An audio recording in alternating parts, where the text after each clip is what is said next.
much to our panelists. Thank you to our audience that have taken out time to participate in this edition of TONIPASH Sustainable Energy Talk. Okay. Thank you very much, Anthony. Good morning, good afternoon, good evening, depending on where you're joining in from. My name is Veronica Ideminam, and I'll be your moderator for the 9th edition of TONIPASH Sustainable Energy Talk. The theme of this edition of TONIPASH Sustainable Energy Talk is the role of youths in achieving SDG 7 in Africa. And of course, like the 9th edition, we've had 8 previous editions, and we have brilliant lineup of speakers who are going to share their knowledge, their experiences with us today. And if it will, of course, be a very rewarding experience, just like we've had in previous sessions. So thank you to everyone who has taken time to join us today, and our audiences who are also on their way to join us. So just a brief about myself. My name is Veronica, and I have a PhD in economics. I also have over 9 years of experience in financial and accounting management. I have a master's in supply chain management from City University, London, and I have a BSc economics from University of Calabar. So personally, I do have very strong interest in climate change, climate action, and renewable energy. And I have several publications that have made contributions to fiscal policy. I like to learn new things. I like to contribute to knowledge that will impact on the welfare of people and the environment. So going straight up, just to inform us as well that as we go along, we are going to have 2 polls that we projected for us all to respond to, so that we can get insights from the audiences as well concerning the topic that we are speaking about today. So the first person that is going to speak to us today is Abubakar Shuaibu. And I know that Abubakar Shuaibu is already on the call.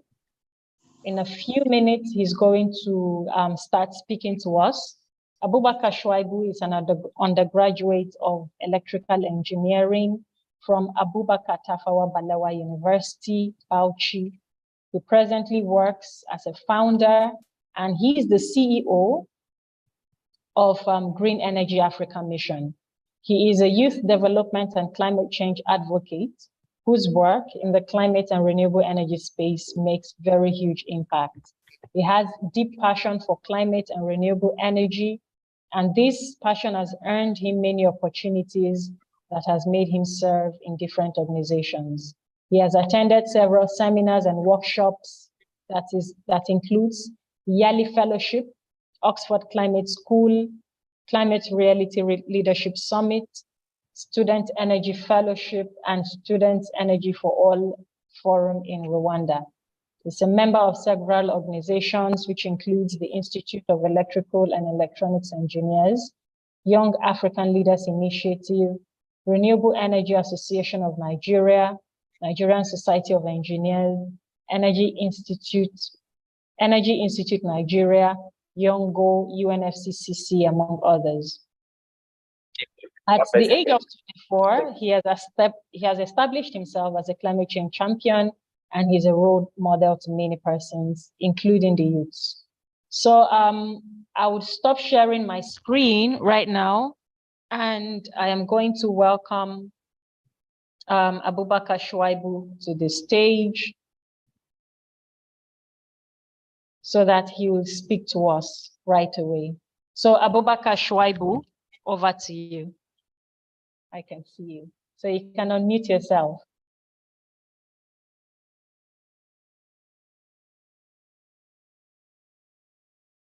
All right. Good morning, all. Good morning, Anthony, Veronica, and good morning to you all. It's a pleasure for me to be here today to speak about the role of young people in achieving SDG 7. As you can see with my patch that shows sustainable energy transition. And yeah, this is what we do every day, trying to advocate on energy transition, converting into renewable energy, and also bringing more young people closer to the space to understand what the sector is all about, to learn about the opportunities in the sector, both technical and non-technical aspects of the renewable energy space, and how as young people can drive the conversation forward. Do you need me to share your slide for you, or do you want to share it? Yeah. It'd be good if you can do it over there. I'll appreciate that. Okay then. So I don't know whether Dr. Suni is on board. Yeah. Is so Dr. you're Suni? Yeah. Yeah. Can you hear me? Yes, we can hear you. You can go ahead. Yeah, I'm asking if Dr. Soni Akpoibo is here, because I'm likely to see him on board, but it's already 5 minutes since the start of the meeting. I think we can move ahead, and I so much believe he's gonna join us anytime soon. Well. Okay. Sorry, can you see my screen? Can you see your presentation? Okay. Yeah, I can see. So actually, my name is Abubakar Shuaibu. I'm the founder and CEO of Green Energy Mission Africa. And Green Energy Mission Africa is a youth-led organization that seeks to improve energy transition in Africa by engaging youth as the next generation of leaders toward achieving the transition into sustainable development. Why? Because as a young people, we are vulnerable to climate change, and we are one of the most significant people that has impacted with the lack of energy access in Nigeria, particularly young people that are living in remote areas. So I find it important as a young person to at least come up with a platform where young people can actually come on board, can actually learn, and can actually understand the space and see how in our own little capacity we can actually improve the transition by young. So basically, what we do the most at Green Energy Mission Africa is that we actually give trainings, we conduct research, and we actually do policy advocacy, awareness, and also we implement projects in partnership with many government agencies like Rural Education Agency, Federal Ministry of Power, and many more. So, and at this transition period that we are transiting into, that Nigeria has its own energy transition plan, which says Nigeria is going to transit to net zero by 2060, which I see as a significant milestone and a huge opportunity for young people like I and all of us here to actually take part in the conversation and actually identify technical or non-technical aspects of the transition to explore while helping the government achieving its mandate, and we as young people providing jobs to ourselves. So, sorry, but I believe, sorry, Shuaibu, if you need me to move the slide, just let me know, please. Yeah, I will let you know. I'm coming to the slide. Yes, can you hear me? You can hear me, right? Yes, we can hear you. Yes. We can hear you, but you can be more audible. Okay.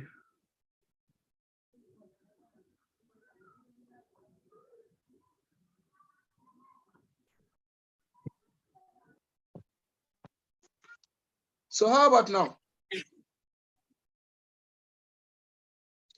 Better. Is it a little better? Yes, it is. Okay. So as I was saying, young people constitute more than half of the global population, and in my country, 60 to 65% of the population is young people between the age of 30 and down. So, and these young people are the ones that are battling with energy access and are the ones vulnerable to climate change. So I believe we cannot wait for the government or for someone to come and do this thing to us. So it's high time for us to be engaged. This is the best time. Young people need to be empowered. Young people need to be grown closer. Young people need to understand that they have a key role to play in energy transition while addressing energy access as well as combating the climate change. So, but I believe with adequate policies, regulations, and frameworks, young people can propagate this collaboration while putting Nigeria at the global map of countries that are doing well, that are taking significant steps in attaining energy transition. So quickly, I would like to share with you a little slide that I see as an opportunity and challenge that young people face and what young people can be done in the space to actually take part in the conversation and actually propagate the conversation part. Anthony, you can move the slide.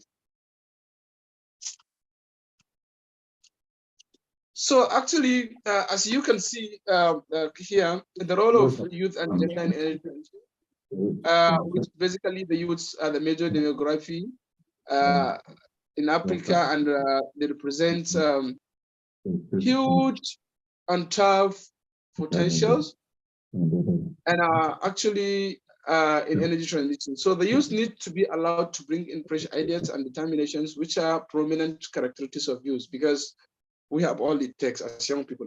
Renewable energy will create millions of jobs, but where is the workforce? This has been my biggest questions always. Where is the workforce? In Nigeria, we have seen a lot of projects that are ongoing, a lot of interventions and a lot of programs that are centered in renewable energy space, basically at the energy transition. So, but there is little or no participation of young people, which is actually raises a level of concern. For instance, you said you are going to transition to net zero by 2060. You are talking about how many years from now on? 38 years. 38 years to come, if to say that young people are not allowed to be in, so I don't think we are really going to make it, because those people that are more than 50 years or 45 years may likely to witness or not to witness 38 years to come. So you can believe with me, this is the best time. Young people need to be bring closer, need to understand the sector, need to be part in the decision making, because I don't believe that there is future for us without us. Because why energy transition is because of the younger generation, of course, yes. Why climate change? Why all the effort is because of saving the next generation. So you cannot actually do something for me without me. This is my belief. So it is essential to equip the future workforce with the needed skills for the energy transition, as the entry points for the youth are limited since they lack the skills. We actually lack the skills. Equipping this workforce means people who will sustain and improve the growth of renewable energy technologies, which are crucial for transition. Yes, Anthony, you can move. Majority of the young people in Nigeria has experienced the negative effect of low energy access in Nigeria, because in our schools, if you study in Nigeria, we don't have access to stable power, which actually affects our education. When you go to primary health care, when you go to hospitals, there is no light. So we are all vulnerable to the lack of energy access. So therefore, we know how well clean energy transition will affect the energy access in our communities. So joining the fight in energy transition is personal to us as young people, but then the rest of the world needs to let us in as young people. Young people are powerful agents of change. The potential for young people to get messages across the world is a matter of minutes. Connecting ideas and lobbying for change is enormous. As a group that is an intermediate between children and older generation, they too have easy access to this set of groups, influencing their perceptions of renewable energy technologies. And energy transition is important to us as a young people.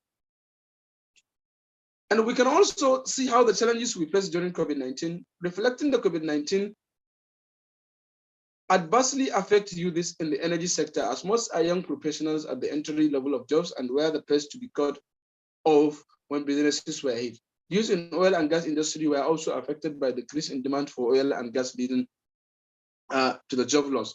This is a brief perceptions of how it went during the COVID-19. So actually, funding technical capacity, education, and training are some of the common challenges that hinder youth participation in the energy transition. This is basically where all the issue is. funding technical capacity, education, and training. I believe if we go to marginalized communities, bring young people, actually give them education, train their technical capacity, fund them, you will see real success in a matter of short time.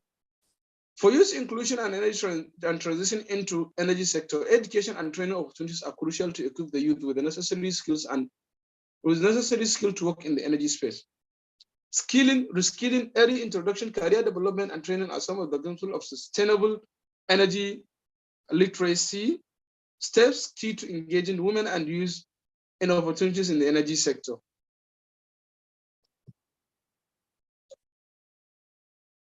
Anthony, you can move. So talking about roles, now quickly, I would like to quickly share with you some important roles that I see young people can play in accelerating energy transition in Africa and the world. Advocacy. Youth being the majority of the population will help massively in advocating for good energy transition because we have the capacity, we have the intellect, we have the network, we have the time, we have the resources, and we have the most important aspect, which is number. So I believe we at the we can actually serve as a change agent. We can actually do more as a young people in terms of advocacy, in terms of lobbying, in terms of reaching out to policymakers, in terms of project implementation and a lot more. And also implementation, youth can also help implementation of projects. Actually, this is where one of the significant way young people can come in and actually propagate the energy transition. The research. This is one of the key areas that we lack in Nigeria and basically in Africa. We are lack in research. So basically, young people need to actually be allowed, need to actually come up with resourceful research, actually engage hugely in the research, finding solutions, finding solutions and proving facts, and also bring major things to be considered for successful energy transition in Nigeria and beyond. So researchers are needed in the field of renewable energy, and young people can key into this. There are many more roles young people can play here, but let's just minimize this. Yes, Anthony? Furthermore, on the topic of education, why education? Because I so much believe if we are educated enough in the sector, how the sector works and education in general, we can certainly do a lot of things. That is why my focus basically goes to education. On the topic of education, energy access is crucial to support online learning, especially during COVID-19 crisis, which has disrupted traditional forms of learning. Access to reliable energy is needed for sustainable learning and digitalization. So you see, this explains how education, how energy access actually affects education and how access to reliable energy is needed for sustainable learning and digitalization. Then investing in innovation tackles the challenge faced by the youth startups and ventures, because we need to actually look into the startups. And actually innovation itself tackles the problem of lack of capital faced commonly by the youth. The innovations that are desirable are simple, affordable, durable, easy to use and maintain, and also eco-friendly, money-saving, and life-changing. That is energy. That is all there in the renewable energy space. So encouraging new startups to reinvest in their innovations is a way to empower youth transition in the energy sector. Also, policies should be encouraging to youth, businesses, and success celebrated to encourage more youth to join the energy workforce. Because part of the key challenges young people face is that they have the ideas, they have the businesses, they do startups, and they actually can do more better and better. So part of the key things that become a challenge and hindrance towards them achieving their objectives is the policies and the frameworks that are not to be encouraging youth businesses. Because I so much believe the bureaucracies around the system, for instance, for you to access funding, you may say you must have a company that has 3 years. You see, all this bureaucracy around this need to be brought down, need to be reduced, need to actually bring frameworks and regulations that will actually encourage youth businesses and startups. Local engagement and inclusion are highly encouraged to include women and youth in the energy transition, because part of the key things why I say women, because when you talk about energy access, me in my own point, women are actually more affected when it comes to energy access, because they are the one living at home basically 24/7. Some days when you come to some areas, you may see a woman spend a week without even going out. So, and lack of access to clean energy technologies is actually critical for energy transition. That is why, and also these things triggers gender-based violence. It triggers a lot of things, the lack of clean cooking technologies. So it is important to make youth and women aware of the current opportunities in the energy sector to fully participate in them. This can be done through awareness, through campaigns, and through many more social media advocacy to reach out to grassroots communities and marginalized communities to let them know that there is something happening in renewable energy space, energy transition itself, to actually speak to them in the local language to understand why is this that they have frequent flooding in their communities because of the climate change. Why is this that gender-based violence is triggered because of the lack of energy access? Why also they are having drought, they cannot have a successful farming, is because of the climate change. So, but there is opportunity outside the challenge. They can come into renewable energy space, transition to renewable energy, while improving their social economic status. One, contributing to the global agenda of carbon emission reduction, addressing the local challenge of energy access, and also meeting the target of energy access, as well as providing jobs opportunities to women at home. They can now do businesses as much as they can. A lot of things can be done in that aspect. Regarding decision making in energy matters, because the whole life now depends on energy, 100%. Me, I say that 100%, because if you give us access to energy, that is means you say we transform your life completely. And no nation, no community, nowhere in the world can actually develop without energy. Abubakar, you have 5 more minutes, please. Thank you.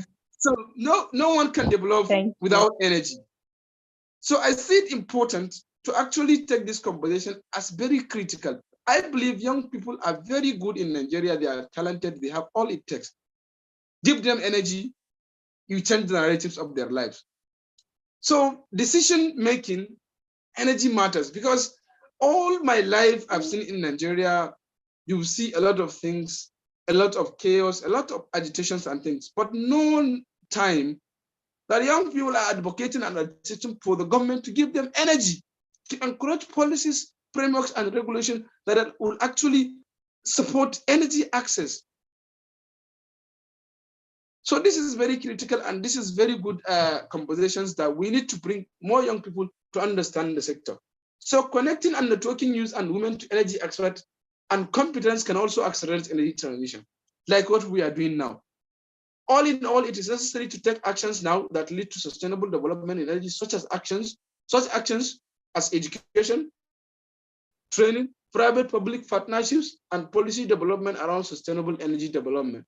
So I believe with humanitarianism, reliable energy is going to be crucial to supply constant electricity for the maintenance of cold chains necessary for COVID-19 vaccine distribution and storage. Everybody's life, men, women, all children and youth, will depend significantly on successful vaccinations against the coronavirus. Next step.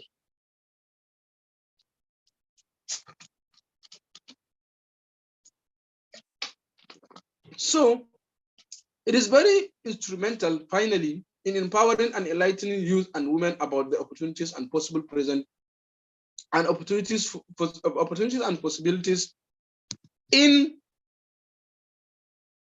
the energy transition. My belief is that no gesture is ever too small to make an impact. This is my belief in life. No gesture is ever too small to make an impact. So with the little things we are doing now, we can actually underestimate the impact it's making, but I so much believe that it is making a lot of impact. So, and just making aware of opportunities in energy transition goes far as tackling challenges such as jobs and livelihood loss that so many youth, women and families face during this energy transition period. Such workshops are key in ensuring that no one is left behind as the whole transition into green economy.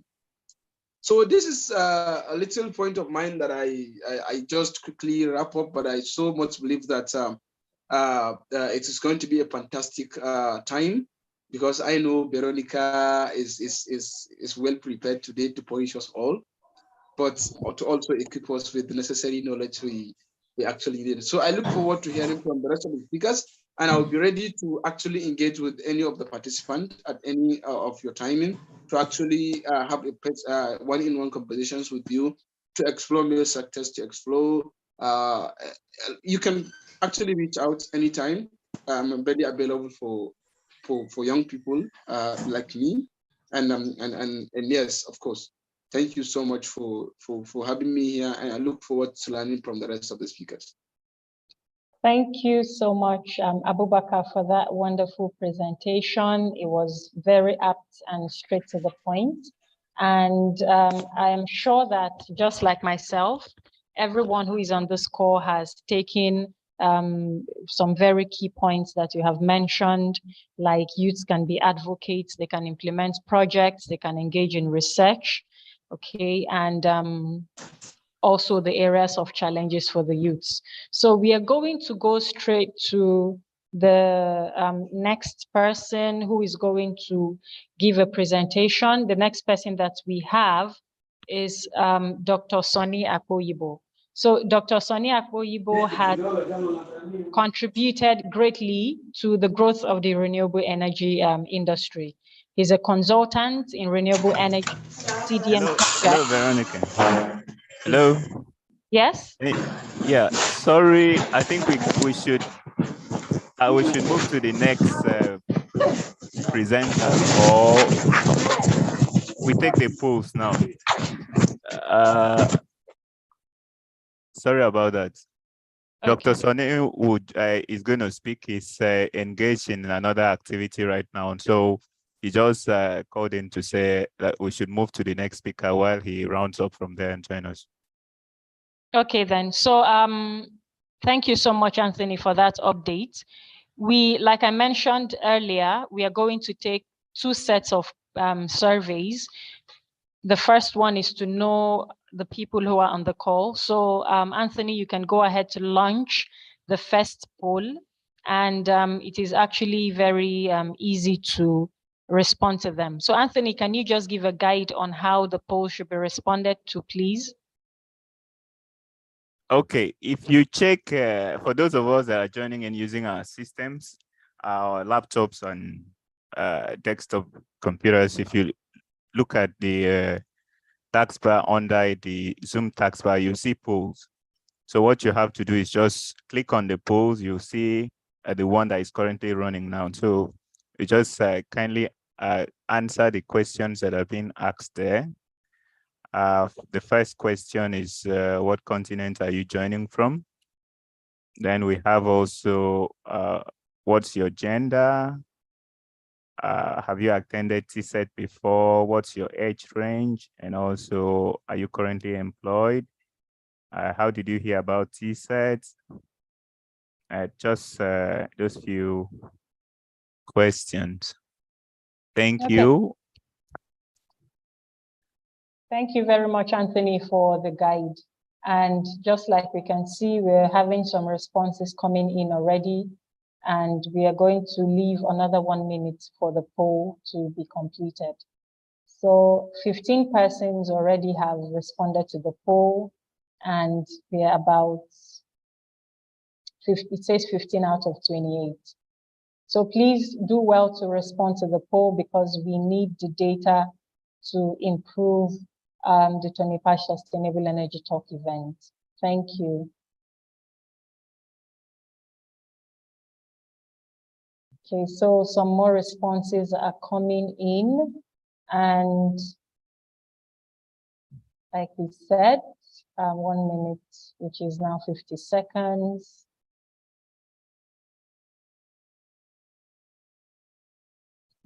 So we have 40 seconds.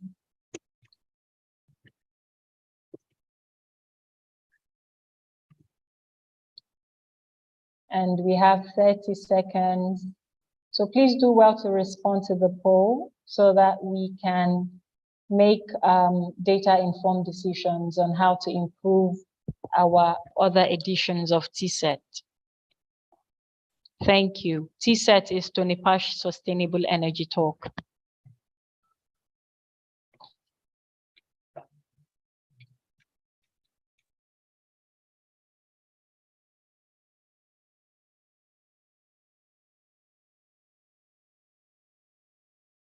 Okay, so this will be the end of the poll. The poll will be ended, and just to let all our participants know, after the session has ended, we usually compile the report and we share the report of the event by email to everybody who participates in the event.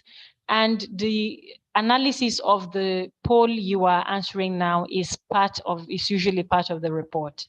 And this session is also live streamed on YouTube. So this means that we have the record on YouTube, on our YouTube channel, which is TONIPASH Energy. So anytime at all, you can go to our YouTube channel and see the recording, so that if you need any of the information for research purposes, for whatever purpose you need it for, you can always have it there on our YouTube channel. So after the completion of the poll, we will quickly go to the next speaker, who is Gad Senyejom Ashiagbo. Okay, so Gad is the founding executive director of African New Energy and Vehicles, also known as AfriNev. AfriNev is a continental nonprofit that aims to accelerate the adoption of e-mobility in Africa through policy advocacy, awareness creation, and linking industry players in the e-mobility value chain. So e-mobility is electric mobility. He is an e-mobility enthusiast, educator, and entrepreneur who is passionate about Africa. So Gad is online, and he's going to share his experiences with us. I am sure that we are going to learn a lot from the experiences that he will share with us. So I'll quickly stop sharing my screen and I'll hand over to Gad. So you can unmute yourself and take the stage. Thank you. Okay. Hello, everybody. Good afternoon, good morning, good evening, wherever you are. It's a pleasure to be here. I hope everybody can hear me okay. Yes, we can. Okay, so let me try and share my screen.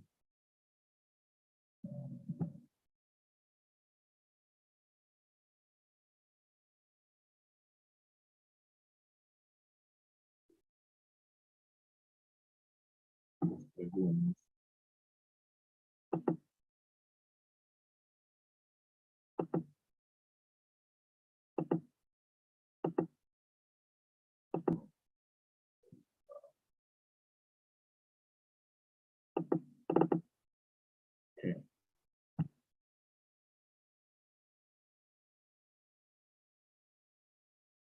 Okay, so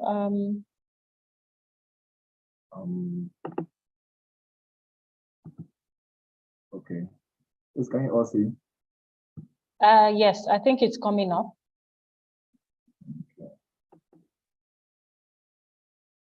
All right. So, like Veronica said, my name is Gada Shabo, and today I've been tasked to engage your brain and to tease your mind about how youth participation can help with SDG 7 goals, that is sustainable energy for all in Africa. So I've already been introduced, and African EV has been introduced already. On your screen are the 5 directors of our organization. As you can see, we have we come from different countries, and also with different backgrounds. We have people who are into energy, people who are into climate, people who are into urban and housing, because the conversation we are having, it impacts all these areas. It's a conversation about how we plan and live our lives as a society. Now, the first thing is, this is an energy group. So I believe we all understand that energy is fundamental to how we structure and organize our society. So if you look at Abraham Maslow's pyramid of need, for example, at the foundation of that pyramid is energy, because everything in there needs energy to give it expression or form or shape. And most of those things also need to be transported. And transportation is just a conversion of one form of energy into kinetic energy. So this is fundamental. This is a chart of various cars. If you look at the chart very carefully, you see all types of cars. We have pickups, we have the normal small cars, the Kia Picantos. We have the type that the government would like using, the four-wheel drive, the Pajeros and all that. For my country, Ghana, the interesting thing, this was in August 2022, is that it is a comparison chart of the cost of driving 100 kilometers using various cars with various types of engines. We have electric, we have diesel, and we have petrol. You can see that the cheapest cars are the electric ones, the Teslas, the Nissan Leafs, the VW ID3, the Hyundai Ioniq, the Tesla Model X, Mercedes EQC. You can see that the electric cars beat the petrol and diesel cars for cost of transportation, as in fueling them. Okay, so if you are a corporate institution, multiply how much fuel you need to buy, or normally buy in a month by the number of cars that you buy those the fuel for. Then you look at the cost differential.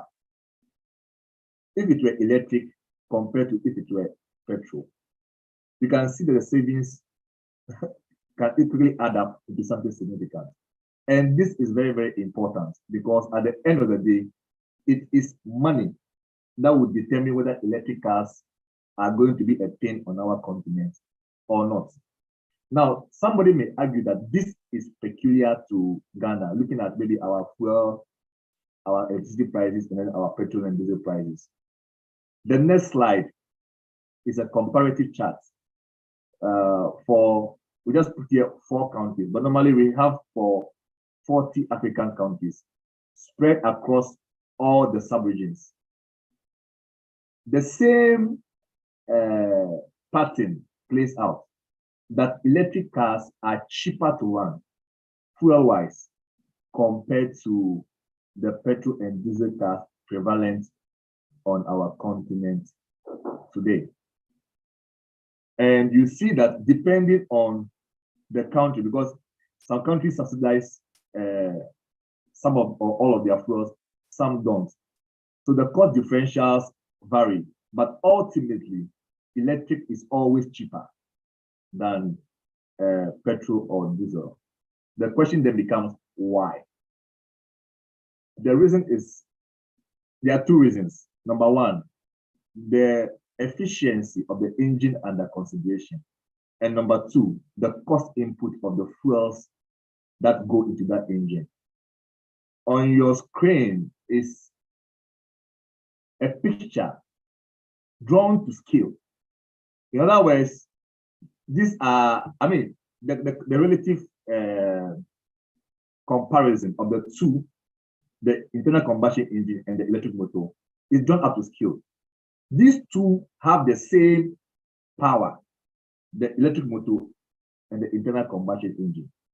But you can see, just by looking at the picture, that the internal combustion engine is much, much bigger. Number one. Number two, you can see that it is much more complex. Number three, you can see that it has a lot of moving parts as compared to the electric motor, which is basically a magnet with a wire that rotates, basically. So you see that this has dramatic implications down the line in terms of efficiency, in terms of maintenance. 70% of all maintenance work that has to do with a car has to do with the engine, because your fan belt is spoiled, your clutch, your transmission, your that, all those go away. Very importantly, with respect to the previous slide, is that the electric motor is far more efficient converter of energy. Remember that we said that transportation is basically a way of converting one form of energy into kinetic energy. And the means for doing that is the type of engine we are using. So if it's a petrol engine, we convert the chemical energy of the petrol into kinetic energy of the car. For the electric motor, obviously, it's electrical energy. The electric motor is able to convert between 95 to 98% of the electrical energy that you supply to it. But the internal combustion engine is very, very, very much inefficient. So you are looking at between 20 to 25% of the fuel that you supply to it being converted into kinetic energy. The rest is used to heat the engine, make noise, cause vibration, a lot of waste. So that by implication, if I were to supply the same amount of energy to both engines, they cost the same amount, I will get 3 times more useful kinetic energy from the electric motor as compared to the internal combustion engine, of which the variants are the petrol and the diesel engine. All right.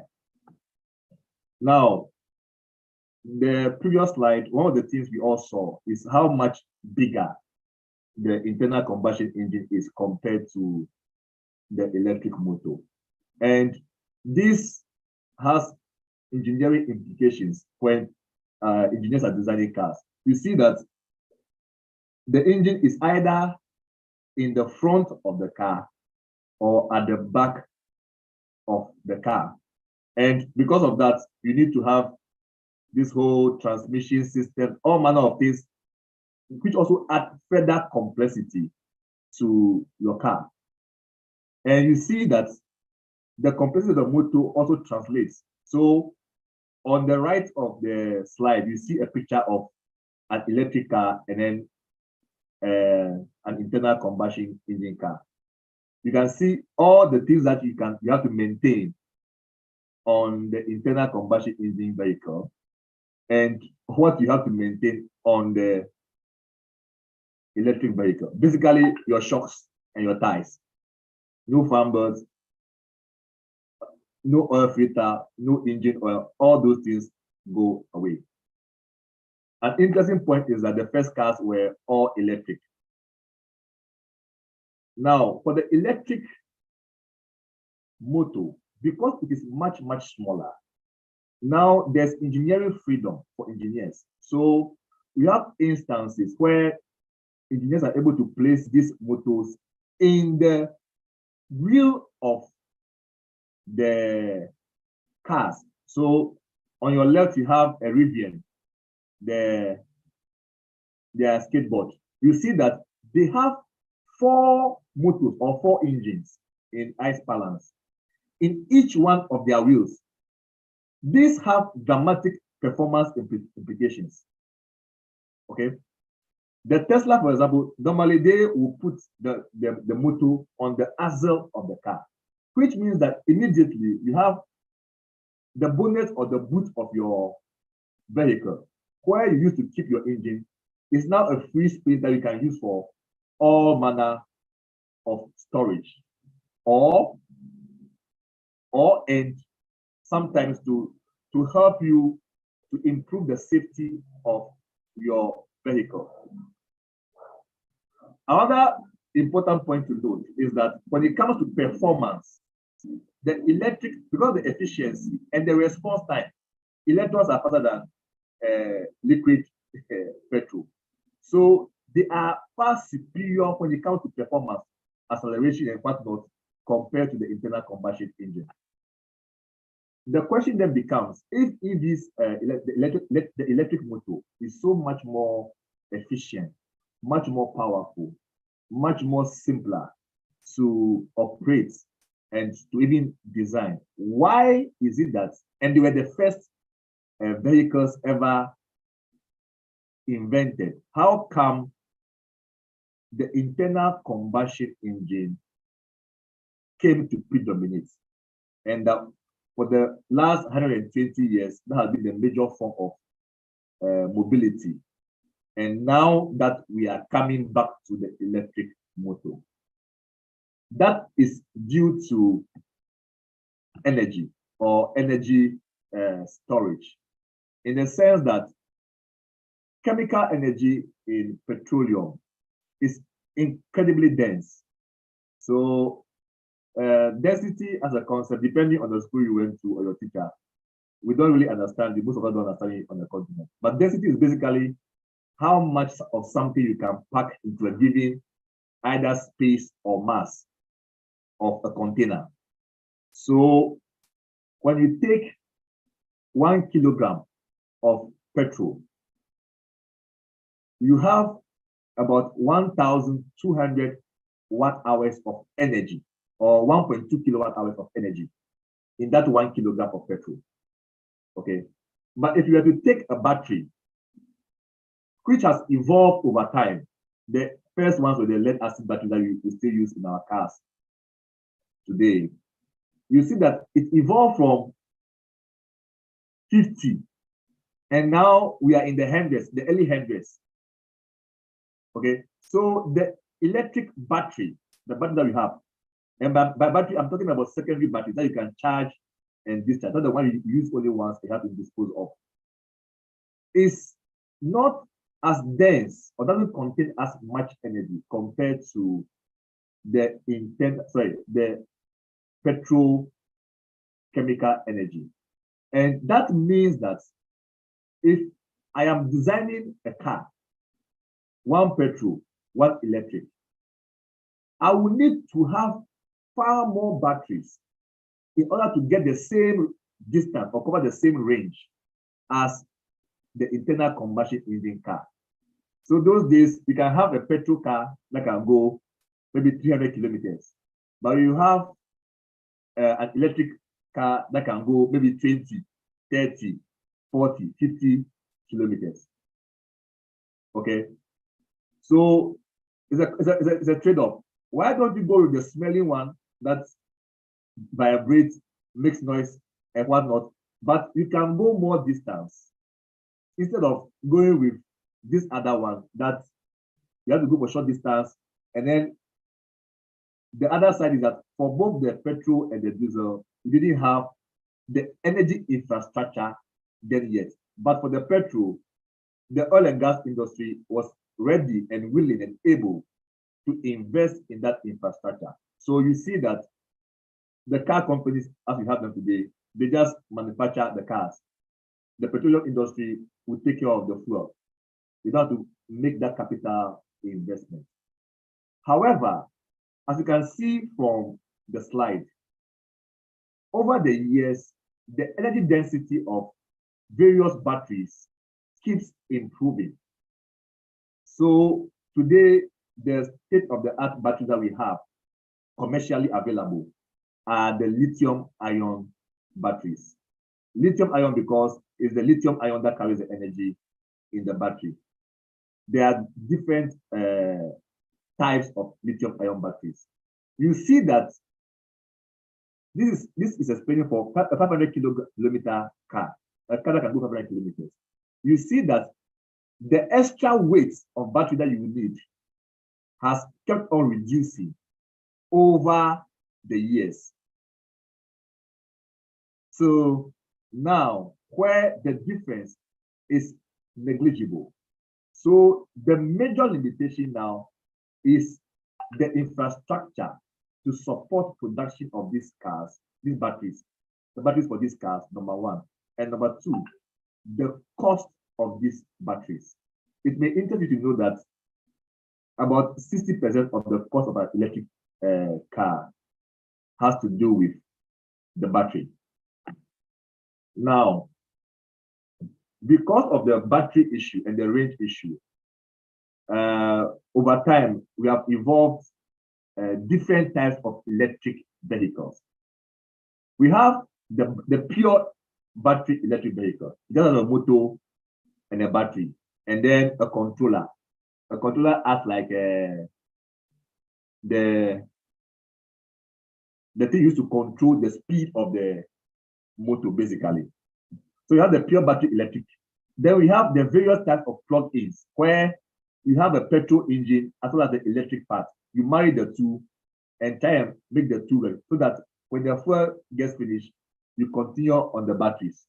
So hybrids are basically an intermediate step, and they were viable in the early 90s. But today, because of improvement in technology, batteries are basically, hybrids are basically irrelevant, if you will. Then, of course, we have the hydrogen fuel cell vehicles. They are all electric vehicles. They are still electric vehicles, but the source of the electricity they use is hydrogen, which they carry in a tank as they are, like the way they carry petrol as they move about. Now, for us, our topic is about youth and SDG 7 and how we can play a role in e-mobility.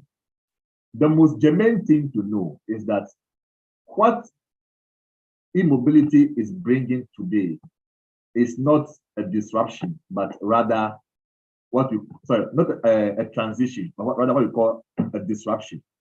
On the left, you have various companies that used to exist and that used to be dominant in their space. The first computers were very big. The digital equipment company came with these mini computers. They were disrupted by IBM and they became irrelevant. Today, IBM has also been disrupted by something they themselves came up with. That is their personal computer. So IBM eventually has sold their personal computer business to Lenovo. The famous case of Kodak. Kodak too, they went to the normal cameras and they invented the digital camera.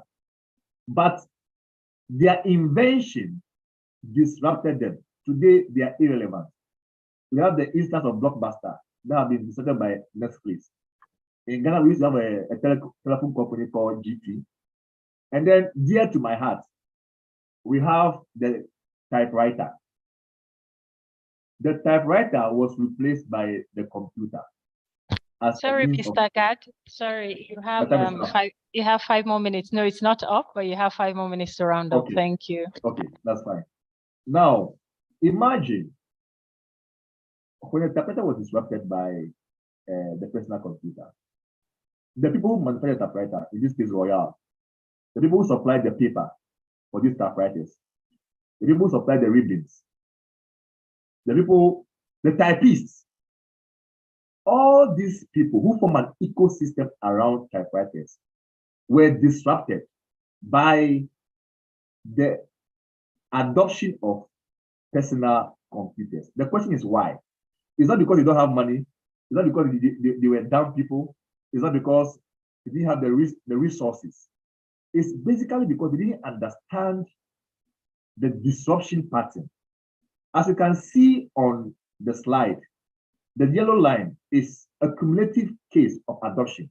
So at the beginning, you don't have anything happening. Then from the middle going, from early adopters, a lot of things begin to happen very, very fast. And this is a central understanding that we must all come to. This is a slide of electric vehicles in the world today.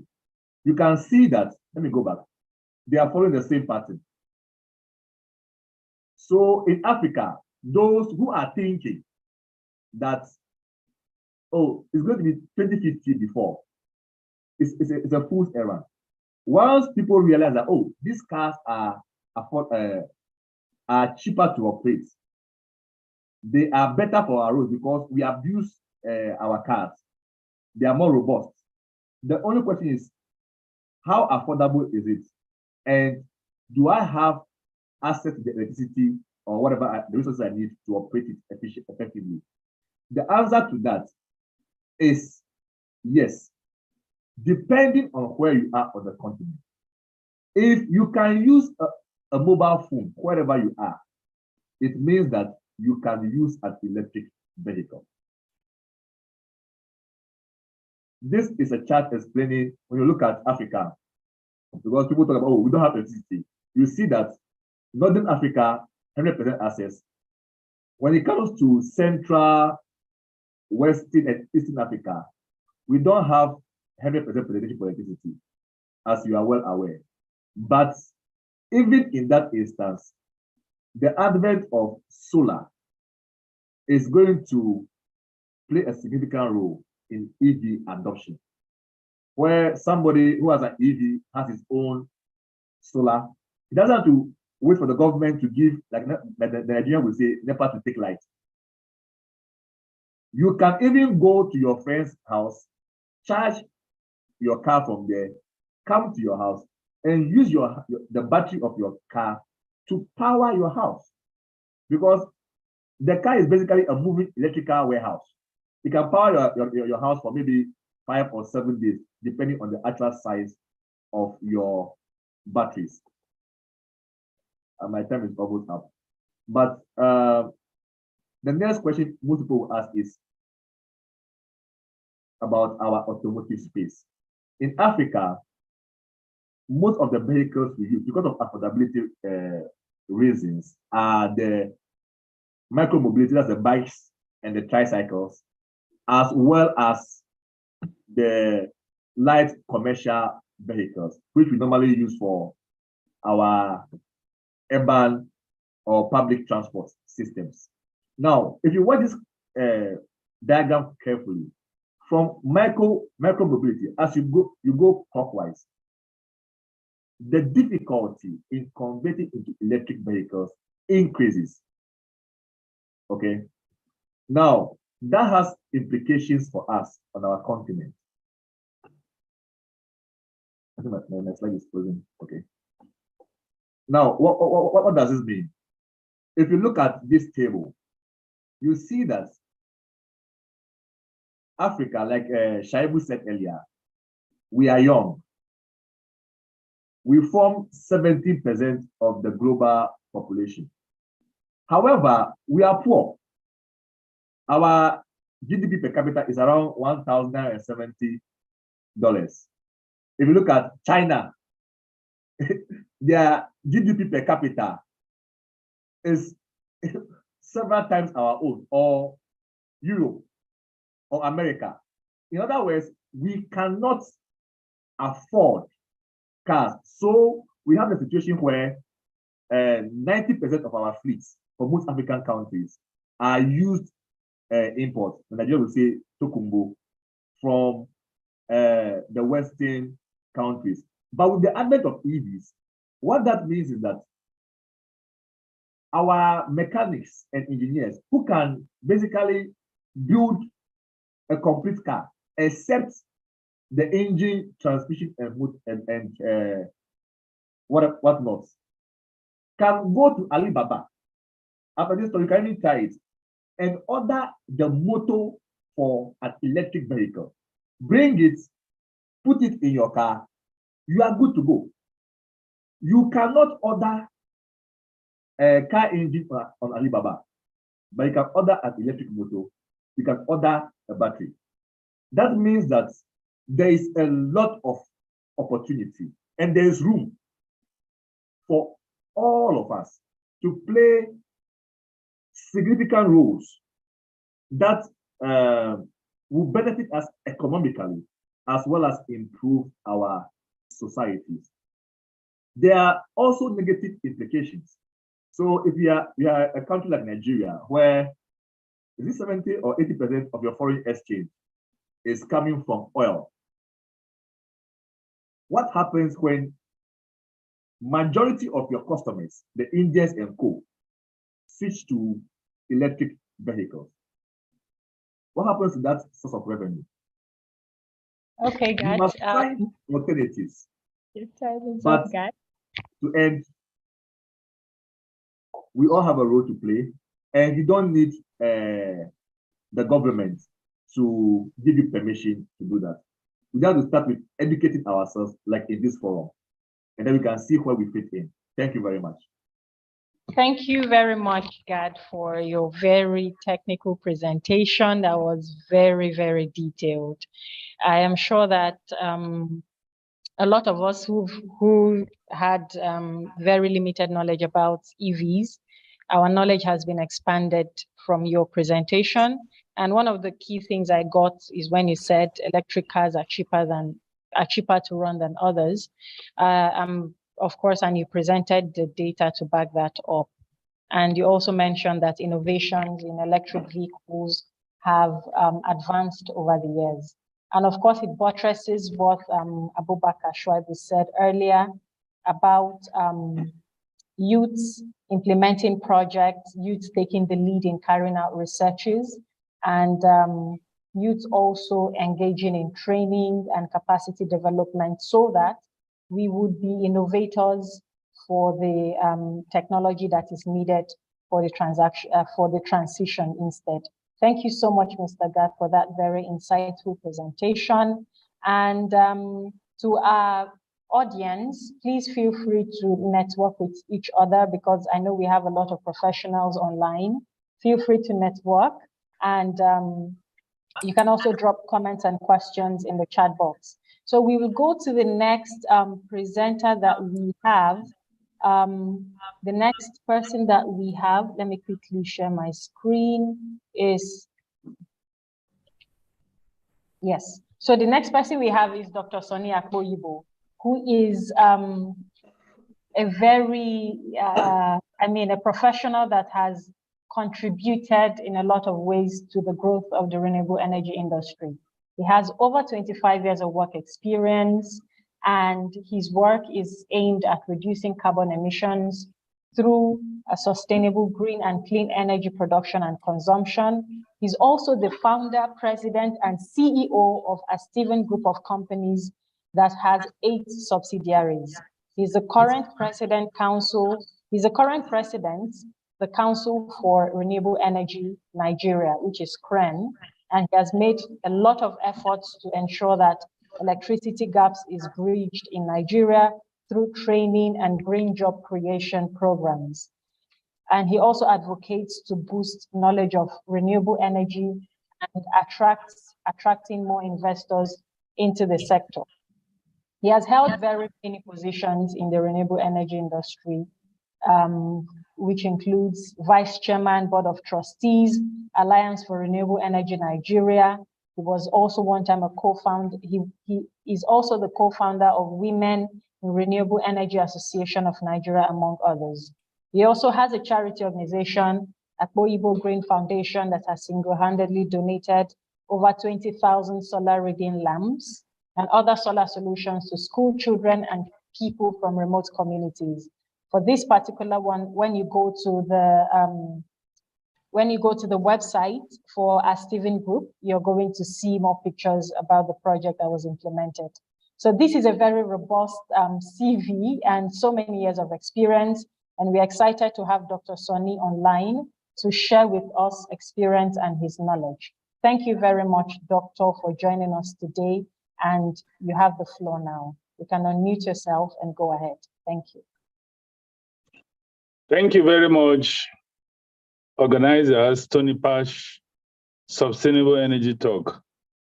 When Mr. Anthony told me about it, I was excited. The reason why I was excited, he's a young guy. He's a young man who created time to be able to put young people together and to be able to educate the young people also to talk about sustainable gap and the sustainability to make it a sustainable energy talk. However, thank you, moderator, for your wonderful presentation, for your wonderful introduction. Your introduction was so excellent, and I'm proud of you. And I believe you'll be doing this often. And sometime I might take you along when I have some meetings to do presentation. I appreciate your presentation. Thank you very much. And to the audience, ladies and gentlemen, green champions and the green ambassadors sitting here today, there's one thing I want to share. I want you to present a video that talked about the totality of this sustainable energy talk, because without capacity development among the youth that is going to be relevant in the energy transition, we can't be talking about the sustainable talk. Please, is the video available so you can share it so I can follow up after the video? If that is available, you can share it, please. Okay, so Anthony, please share the video. Thank you.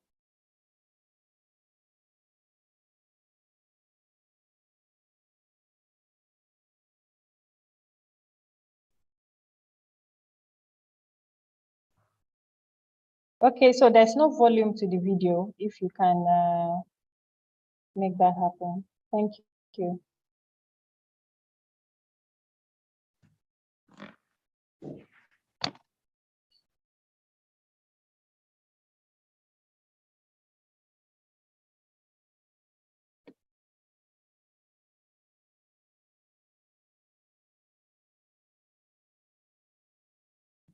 I feel so happy. At least this.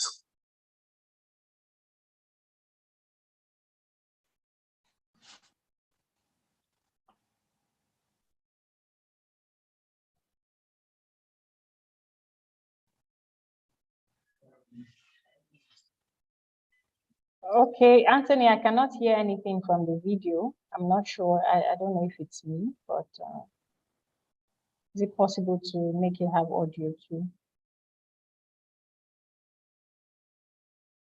I can hear also. The person in charge of the video, could you please, because it's important that we discuss on illustration, and we'll know exactly where we are, because this is an example of sustainability. For a green, clean world. Okay. Sorry, So can you hear now? Yeah, we can hear it. So you can start from the beginning now and try to increase it also. Welcome to Stephen Energy Institute, Nigeria's first renewable energy education center, founded by Dr. Sani Akpoibo, with its campus located at Lagos Ibadan Expressway and satellite campuses in Port Harcourt and Warri. Stephen Energy Institute is licensed by the Nigeria Ministry of Education through the National Board for Technical Education (NBT) to offer educational services for the whole value chain of solar technologies, from the technical aspect to finance and management, including National Innovation Diploma in Solar Energy Technology, the first of its kind in Africa. Students can secure direct admission into our partner universities in Nigeria, UK, and Canada. We also offer a sponsorship package for higher national diploma students who wish to pursue a master's degree in the UK on stipulated term. For more information on the ongoing admission for the 2022-2023 academic session, visit www.stepheninstitute.edu.ng or call 0706 0811 403. Stephen Energy Institute, providing manpower for a green, clean world. Thank you, Mr. Anthony, or thank you, the presenter, for this video. Yes, the reason why I decide to present this video is to get to that point of sustainable energy talk. And without capacity, sustainable energy talk cannot be achieved. And capacity development for the youth, that is the key for the energy transition of where we are today. Now, many years ago, our youth are being made to be cleaners, are being made to be drivers, Our young girls are being made to be cook. They are being made to be housemaid. Now, somebody felt it is necessary because Africa cannot develop when we don't have sustainable and affordable energy. And to be able to be a key player in the energy transition, in fighting, combating climate change to net zero, the Europeans said Africa should come up with a suggestion. Nigeria has come up with its own energy transition plan. And the energy transition plan, meaning it's giving room now to new employment in this specialized skilled sector, which is solar. Today, all the funding mechanism from all the foreign donors is cycled around solar energy. Now, how many professionals who are specialized in the vocational education to be able to take over these jobs? A specialized skill, a vocational education has to be in place. This is why A7 Group came together to build an institute that will be recognized by the government, which of course regulate the educational sector. A curriculum was developed because of you. A curriculum passed through about 3 years from critique. We went to Germany, to Univox to criticize the curriculum. A lot of professors sat together. Ministry of Education came together and said, this is exactly the future. However, there are certain criteria we need to put in place, and all the criteria was met. At the end of the day, A7 Energy Institute was accredited by the National Board of Technical Education and the Ministry of Education to train specialized skilled, not just renewable energy, a specialized professional skilled, which is of course solar technology and management.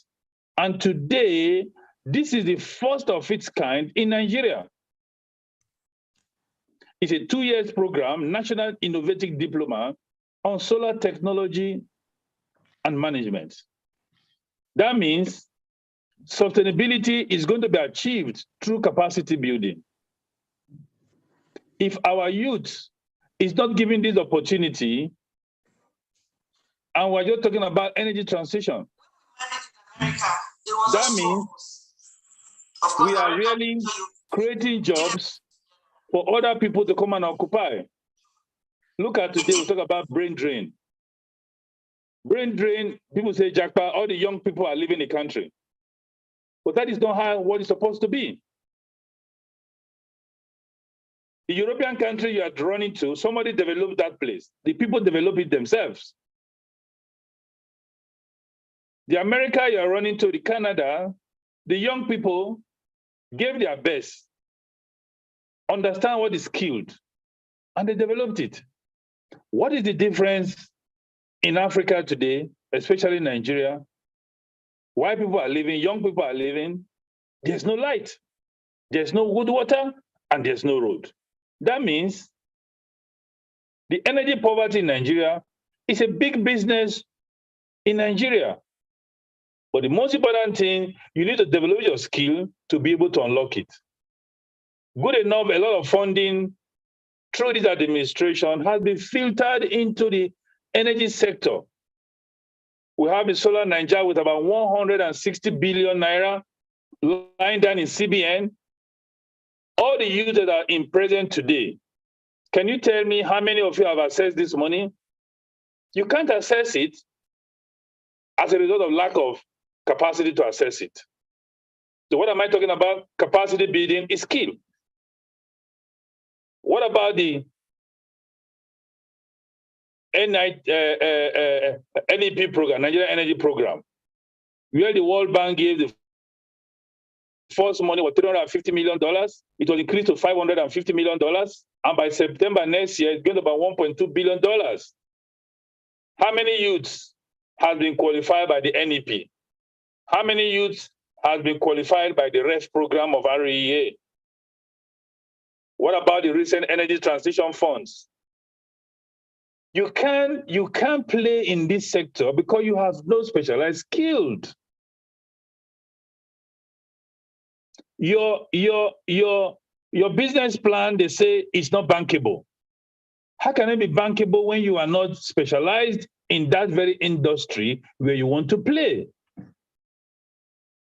And I tell the youth, it's not enough to be a green. It's not enough to be a green activist. It's not enough to be calling yourself energy activist, climate change activist. The question is that, where are you specialized on? If you want to be a medical doctor, you go to university and study medicine. You are a youth activist. You traveled from Nigeria, you went to COP in Egypt. You spend your own money, you pay for your own hotel. But may I tell you something? Every youth European you saw in any program, they didn't pay from their own pocket. An organization paid for them. Any youth in Europe that is going to use his own money to buy tickets, he will not come. And the reason why they are paying for them, because they are specialized in a certain skill that will add value to the society. My question for you, where are you specialized? In the climate change sector. Climate change is affecting us globally. European countries came up with a plan by 2050 net zero emission. Africa said, we can't achieve that.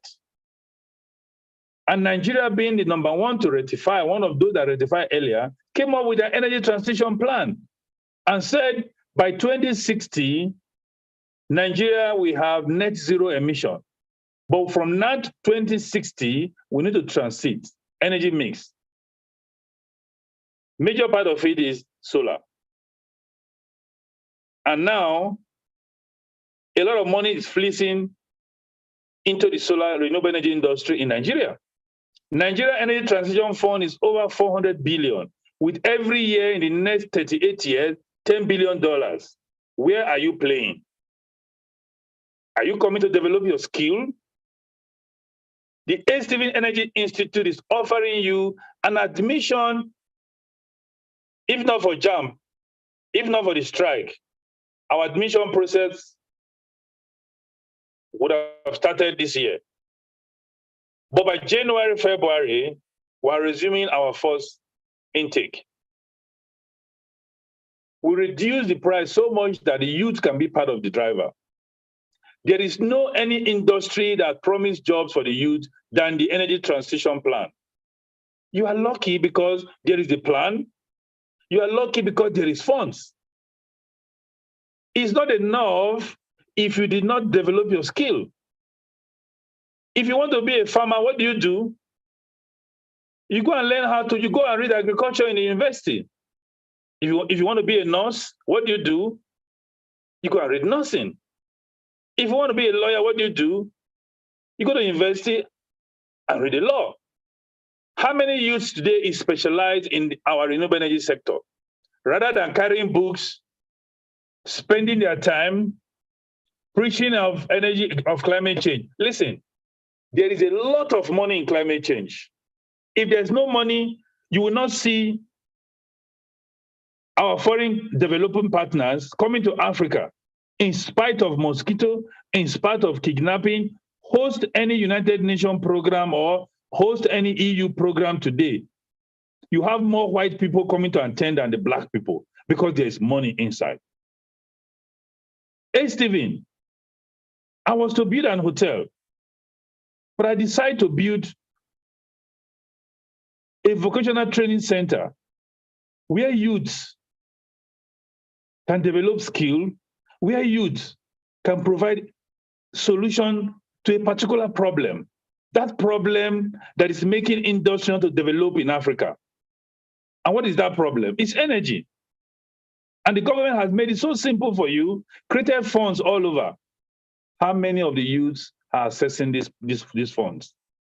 160 billion. If any youth in this program can tell me that he has accessed these funds, I will match that funds with what he collected. But I tell you, I have raised that question many times.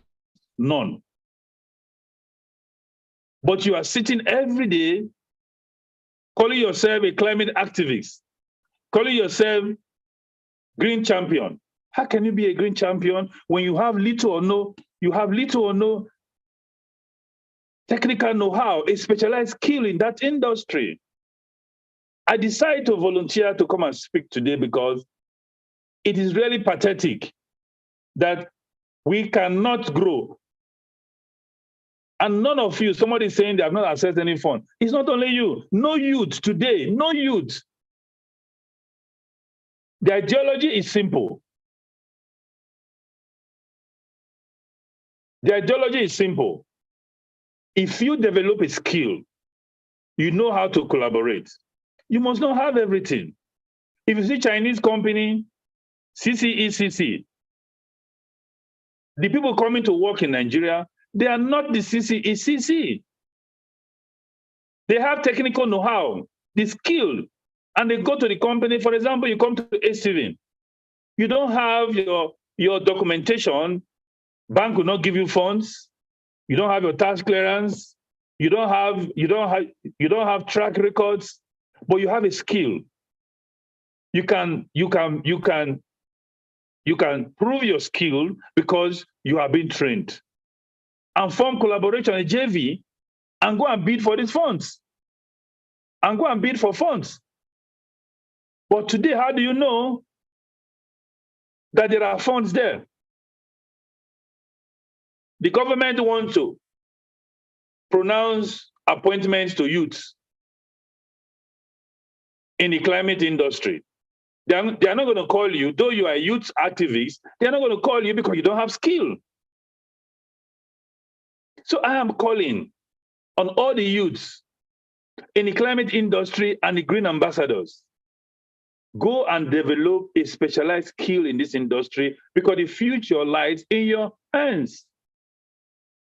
The future is for you, and we have made it, Nigeria has made it so simple on our energy transition plan that you don't need to look for work when you have that specialized skill. Your uncle in the village needs light. Not just light, sustainable energy. The auntie in the village needs light to cool his drinks. What about the hairdresser? What about the tailor? What about the barber? What about the small SME? No business can grow in Nigeria, in Africa, without sustainable energy.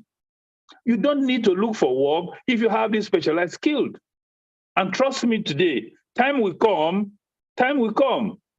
You can't have a well-paid job when you are not skilled in the industry. Those who started early will be the green champions of tomorrow. Now, capacity building is key. Now you have the knowledge. They say knowledge is power. Now you have the knowledge. There is an institute. Don't go to places where you do a short training and they give you an attendance certificate. They are not accredited. And there's no university in Nigeria today that have that specialized skilled. You can study renewable energy. When you finish, you are not employable. How many engineers do we have today? How many youths? It's so sad that we parents, we train our youth to university. Make sure when they finish, they can take care of the family. But they come back again to meet the parents in the house. They eat on the mother's pot. They beg the father money to go out every day. They come home, the parents ask them,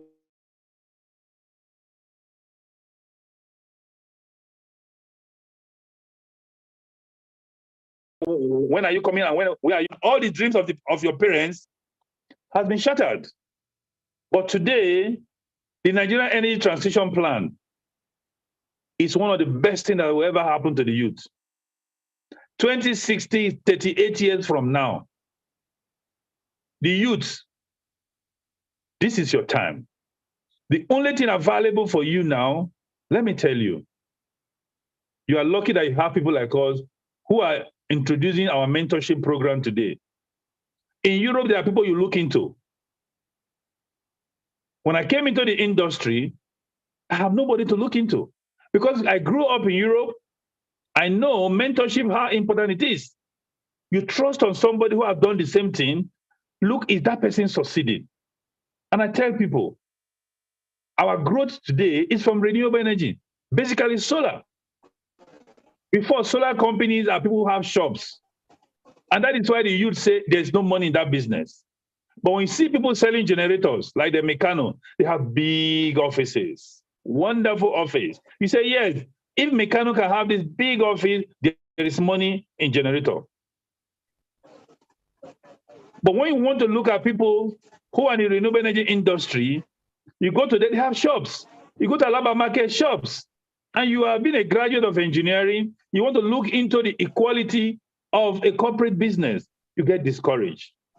And we decide to build a renewable energy center, invested. I was to build a hotel there, like I told you. I said, no. In my educational background, I should build the interest of the industry. The center that you will see and understand that if somebody can invest this amount of money in this place, that means there is a future in the green growth industry. I'm talking practical. I'm not a classroom teacher. I'm supposed to be a teacher, but I said no. You need to create an example for the young ones to follow. Today, when you come to our center and you ask yourself, if somebody can spend this kind of money to build a center, a private company, that means there is a future in the industry. That is the mentorship I want to give to you. That you are in the right direction. But don't forget, you need somebody to mentor in the industry. You need to listen to those green champions. How many green champions we have in Nigeria today that you can look into? Very few.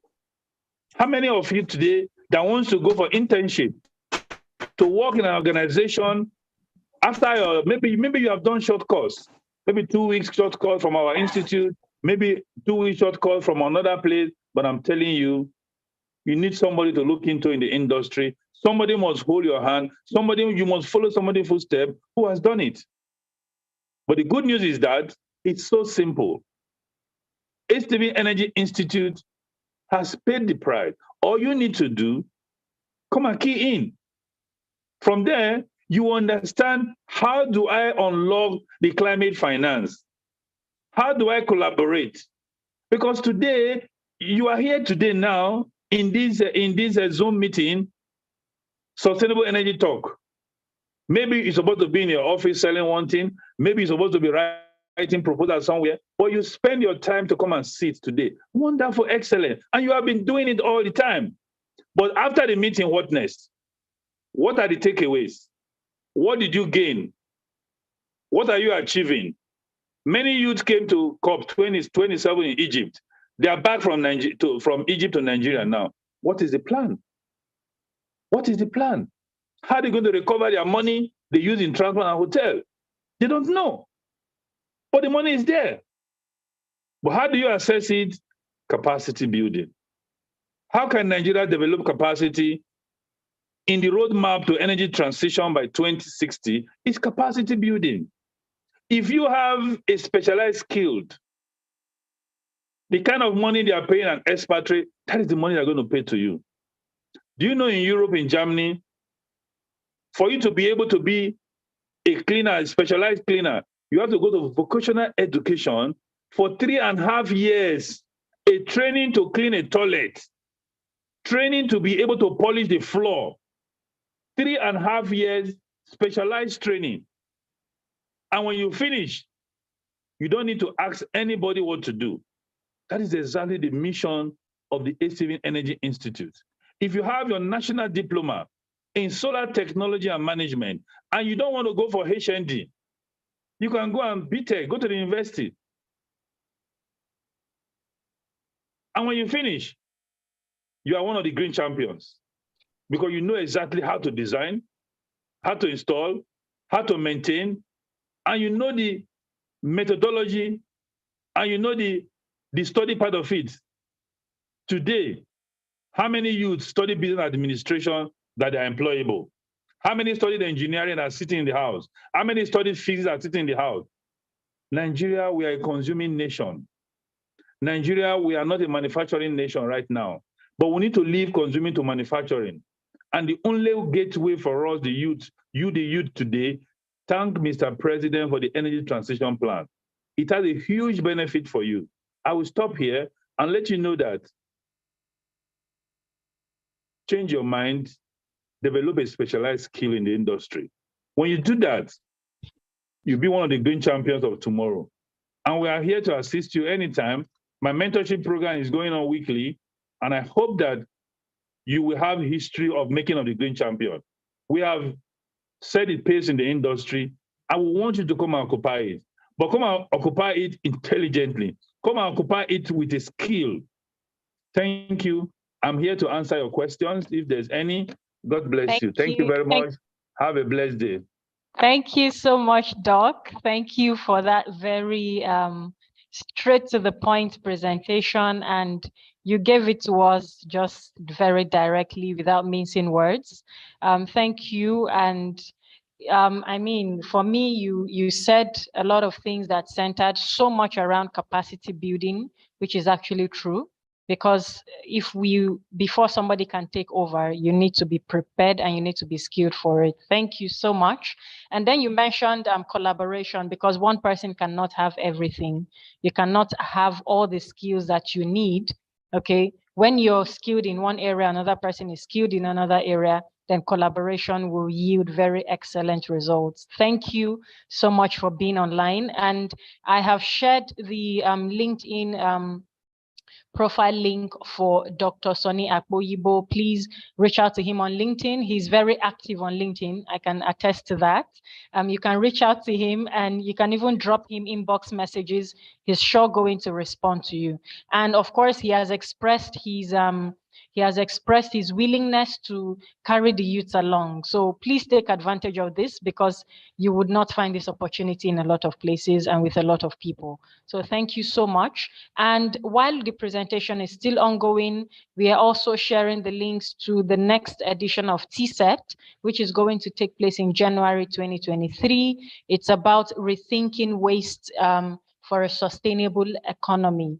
So please also do well to register for that. And we will take the second poll, which will give us technical insights about what we are talking about today. And like I mentioned before, the results of these poll will be analyzed and included in the report that will be sent out to everybody.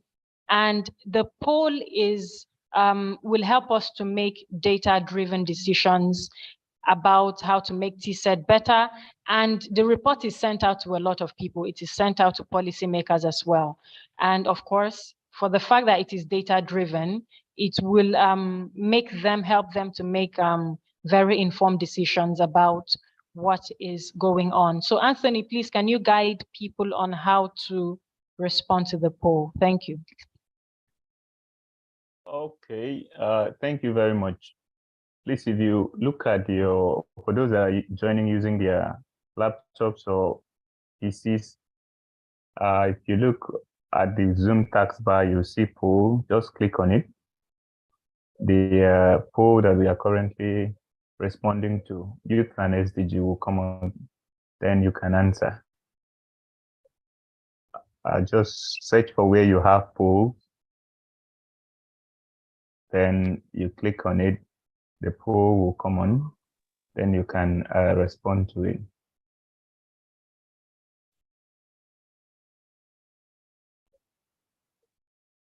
Okay, I was muted. So please put up, do well to respond to the poll.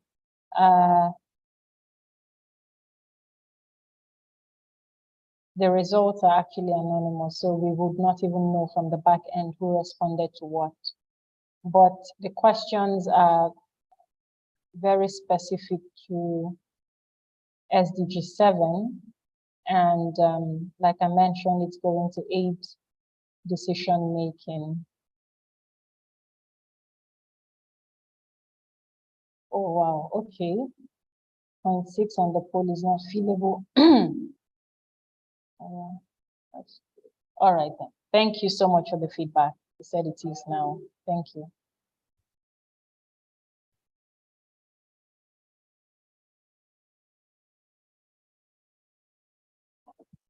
Okay, the first question is about the barriers to youth participation.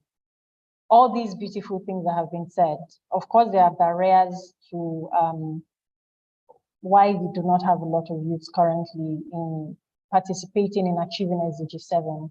So you can actually choose the option that, or the options that you can relate with the most. Next question is asking, what ways can youth participate?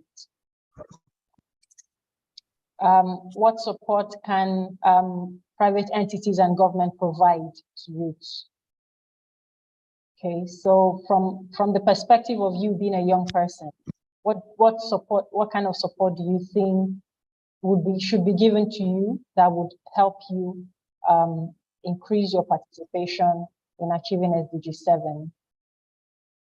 And then we have another question, which is on the technical software that you know how to use in the renewable energy sector.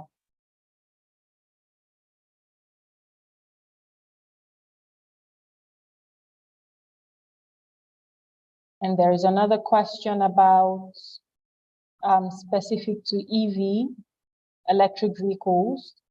Do you have enough information if you find yourself in a position where you have to purchase an electric vehicle? Do you think you can go ahead? Do you have enough information to take that decision? So we have 1 more minute or 2 more minutes to respond to the poll. And then we will move to the final speaker.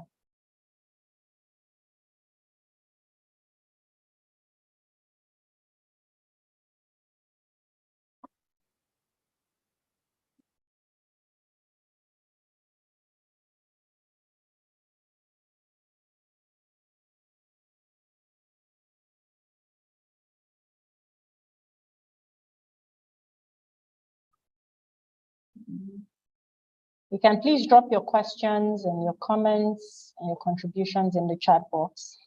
We will come back to them after the last speaker would have made her presentation. Thank you. We have some more responses coming in.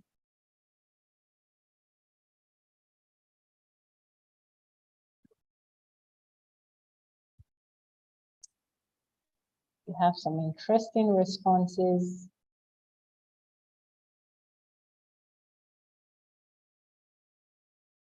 So Dr. Sonny, we have a comment that says someone has sent you a connection request on LinkedIn, and I am sure that he's going to respond to that.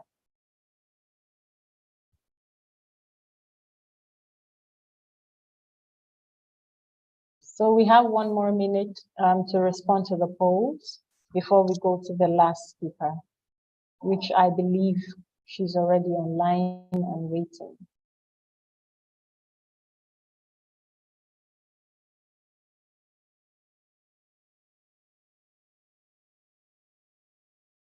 We have more people saying that the barriers to youth participation is lack of technical know-how. And some more person says it's non-inclusion of youths in decision-making panels. Okay. Not necessarily lack of finance.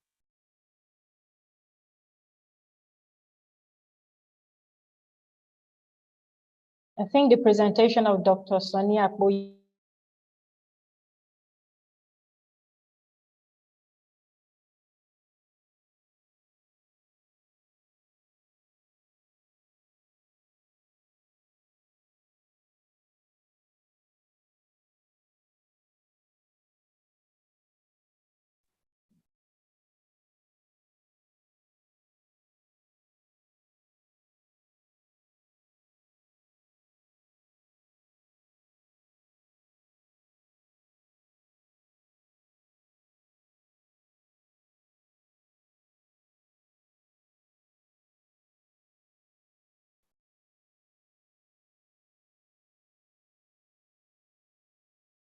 (20 seconds).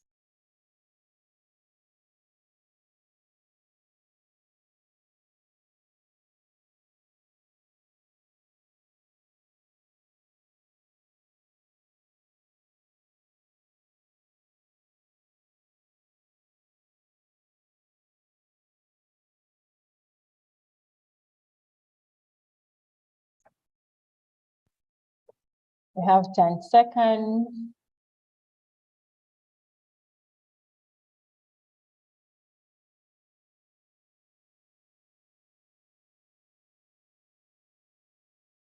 Please respond to the poll as much as you can.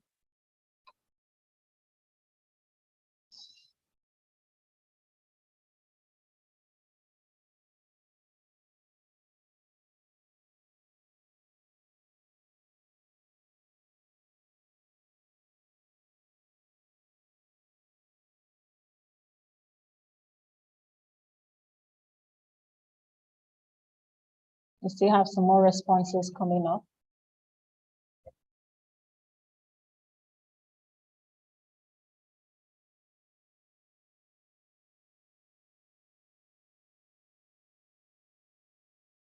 So Mata Chow Tu, please prepare yourself to come on for the presentation. So this will be the end of the poll and we will go to the next person for the presentation. Thank you. So I'll quickly share my screen.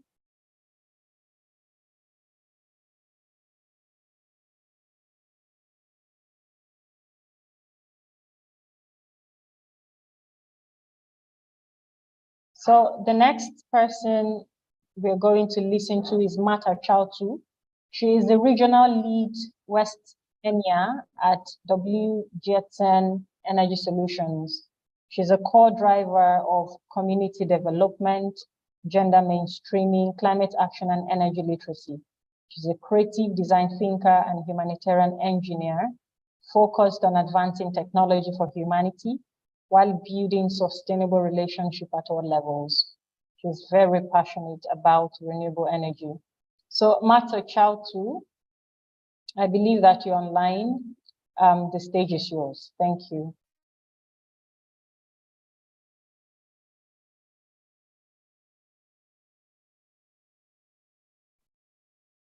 Hello, how are you? Good, thank you. You can unmute yourself, yeah. Continue. Yes, can you hear me? Yes, we can hear you. Okay, wonderful. Give me just a second.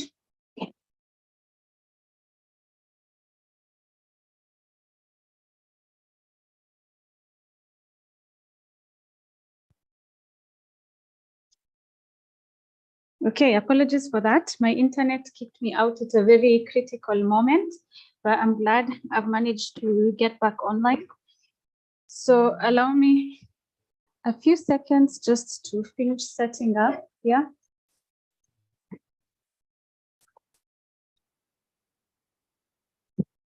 Okay, thank you. I've been listening in well to our other presenters as well. I'm glad to be sharing this platform with these very amazing people in their fields. So I'll go ahead and just share my screen. Thank you very much, Veronica, for that wonderful introduction. So let me know when you can see my screen. Okay, sure. I'll let you know. Okay. I can see your screen now. Thank you. Okay, wonderful. So my camera has an issue. You'll allow me the leverage to go on without my image, but I believe the presentation will be well delivered. So yes, today I'll be speaking about role of youth in achieving SDG and climate action. And the highlights are going to be just the introduction, the current trends in SDG 7 and climate action, and then what's the role of youth in terms of SDG 7 and climate action. And I'm very happy actually to see the poll that was just, we were just taken through, because it really covered this well in order to see what our youth are looking for and how they feel the gap is in terms of their participation in SDG 7 and in climate action. So yeah, just as introduced, my name is Charles Marta. I'm currently the chair of IEEE Power and Energy Society in Kenya. IEEE is an international organization that focuses on various engineering programs, and myself, I specialize in power and energy. So for Kenya, I'm the chair for this. I'm also the vice chair of the Women Engineers IEEE group in Kenya and a committee member for IEK, which is Institution of Engineers of Kenya. and I'm part of the Women in Engineering chapter. I'm also a co-founder of a group of ladies called Haili Africa. And on top of that, I'm the WGITS and Energy Solutions Regional Lead. So as mentioned, I'll not take us through the bio again. I think that was well covered by Veronica. So I'll just go ahead to the presentation. Forgive me if I'm short of breath. I've just been up a flight of stairs finding internet. So I look at the current trends in terms of SDG, that is focus on clean energy and sustainable energy and climate action. So currently we are looking at the world is going 100, trying to go green. And so going 100% green is significant in terms of the commitment that we promise if we want long-term change, if you're looking at climate action and energy. And Google actually pledged to become carbon energy free by 2030. So sustainability is now a part of our everyday life. And this means in everything that we do, we have to look at how can we be more sustainable, how can we be more efficient, and how can we be more green even at a personal level. So companies are leveraging tax credits. And those, I'm just looking at the current trends. So federal government is offering like 30% investment tax credit in some countries to those companies that leave fossil fuels behind. The traditional companies are also looking to diversify. And that means the energy industry knows that in this day and age, market is demanding, is coming to an end. And so their best interest is to diversify. So that means you have to look at the different energy sources that you're looking at. You can't rely on just one energy source. And a big way to actually diversify and be very sustainable is to look at clean and renewable energy. So, and then there's also the aspect of tariffs, which is playing a really big game right now. So integrating tariffs into the market that are subsidized in terms of the clean energy sources. So for example, you're looking at the India government, because India have really been big in terms of conceptualizing the energy industry with renewable energy. And in terms of the tariff, that means that instead of the costly utilities, then over the past few decades, they've pushed privatization of distribution networks. Then their mini grids are really well developed. We should really learn from that as Africa and make sure that we are able to take up renewable energy more. So then there's also the C&I, and as I mentioned, the mini grids. So analysts say that many investors focused on energy access started in solar home systems. And from these solar home systems, we find that now there's a lot of development when it comes to mini grids, and we have also graduated into C&I. By C&I, we mean commercial and industrial solar, where we are integrating grid-tie systems. That means systems without battery storage per se, but rather solar panels, inverters that are integrated into factories and commercial clients who are able to use this power during the day because they operate during the day as well. So, and then when it comes to mini grids, you're looking at areas, especially where there are harsh conditions, they're hard to reach areas. And these mini grids help to develop productive use of energy, and they're also able to help these communities to find a source of living, because now they get energy that is sustainable and they're able to just improve their lives even further. Then you're looking at financing for this clean energy. A lot of companies are now coming in with, a lot of investors are coming in with money to support the clean energy project. So this means, especially with the COVID-19 crisis, it prompted a level of cooperation among energy access stakeholders that had never been seen before. So as much as COVID had its downfalls, at least there was the aspect that the integration when it comes to energy and cooperation, like our previous speaker said, we have to all come together to really make sure that we support renewable energy. And this cooperation even go to another level with investors looking to invest more when it comes to energy. Then you're looking at now the climate action trends. Believe you not, over the past 8 years, we've had the highest, the warmest record in terms of that has ever been recorded. So this has been fueled by greenhouse gases. It has been fueled by accumulation of heat. We've seen extreme heat waves, which are literally melting things off with the ground. We've seen devastating droughts, including here in Kenya. We've seen devastating floods, including Kenya, Nigeria. We've seen the same ongoing currently in Cameroon. So this is affecting a lot, not just a lot, but millions and millions of lives. It's costing billions of money. And so climate action, according to WMO report, needs to be taken with absolute urgency. And so the state of climate action in Africa, as per the report, provides an extreme weather. We are seeing extreme weather, climate change, impacts on entire regions where we are having even forests disappearing, and it's really crazy. So we really need to take up quick action. For example, to the Serengeti and coastal waters of mountain peaks, we've seen extreme flooding here in Kenya, like I said, Cameroon and more. And so this actually, some of the droughts like here in Kenya, they were saying it's the harshest that have been experienced over the last 40 years. So this just shows you how extreme the situation is. So in terms of when we talk about climate adaptation goals, what are we talking about? So on a broad concept, you're looking to reduce risk, vulnerability to climate change, to strengthen resilience. This looks at an aspect of, let's say, planting seeds that are drought resistant and things like that. So we can enhance well-being and capacity to anticipate and respond successfully to change. So we shouldn't just sit and wait for things to happen or situations to really get bad in order to take action, but we should be looking at what do we anticipate and what are the actions that we can be able to take up. So I've borrowed a lot in terms of this from a report, but I just like to deliberate and say that in terms of the existing international frameworks, they will provide a high level kind of coordination and aspect that you can take up. But since you're focusing on the youth today, I'd like to talk about now how we can specifically at a personal level be able to take up adaptation goals that are now looking at straightforward. How can you be able to impact people and nature around you so that you can be able to take up these adaptation requirements that really help us to counter these climatic actions, climatic change rather, to take up climate actions that will counter this climate change. Then you're looking at you need to accompany these actions. Thereby goals that accompany these actions are diverse. So there are different ways, because you look at different parts of the world, the way this the climate change is affecting the world is different depending on the part of the world that you're at. So we look at the extreme north and south, where we are having snow melting off different areas. You're looking at areas like sub-Saharan Africa, where we're having extreme droughts. So different areas are affected differently. And that means now when you're looking at specific goals, we have to again diversify and look at how can we go into this in a very specific manner. So that looks at personal development, personal engagement.